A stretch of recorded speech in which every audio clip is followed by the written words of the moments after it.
औरत को इतना खुद मुख्तार होना चाहिए कि वो किसी भी मिसहैप के बाद अपने पैरों पर खुद खड़ी हो सके। एहसन खान का ये कहना है, जो कि हमारी इंडस्ट्री के एक बहुत ही नामवर शख्सियत में से एक है और बहुत अच्छे अदाकार भी हैं।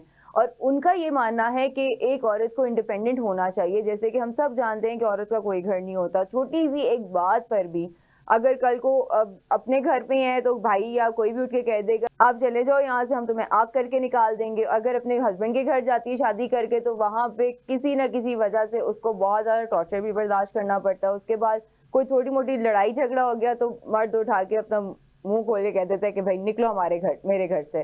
तो इसका मतलब औरत का कोई घर नहीं है। तो औरत को इतना इंडिपेंडेंट होना चाहिए। आजकल वुमेन एंटरप्रेन्योरशिप पे अगर देखा जाए, इतनी लड़कियां आजकल काम कर रही हैं, अपना बिजनेस रन कर रही हैं, सब कुछ है। जब एक औरत के हाथ में इख्तियार होता है तो फिर अगला बंदा भी जरा दब के रहता है कि यार इसको हमारा कोई भार नहीं है। और अगर वो डिपेंडेंट हो किसी भी मर्द पे, किसी भी फर्द पे अगर वो डिपेंडेंट हो, तो फिर उसको उसकी माननी पड़ती है और वो उस तरीके से चलना पड़ता है। अब ये हमारी सोसाइटी इतनी कंजर्वेटिव है, हम कोई भी किसी किस्म की ड्रेसिंग करके अगर बाहर चले जाएं तो उस पे सवाल उठते हैं कि जी जीन शर्ट पहन के बाहर क्यों गए हो। लोग देखेंगे, तरह तरह की नजरों में देखेंगे। भाई लड़कियों की ड्रेसिंग में अगर प्रॉब्लम आ रही है तो मर्द भी तो अपनी जरा आंखों को ठीक कर लेना, लेकिन वो तो होना नहीं है।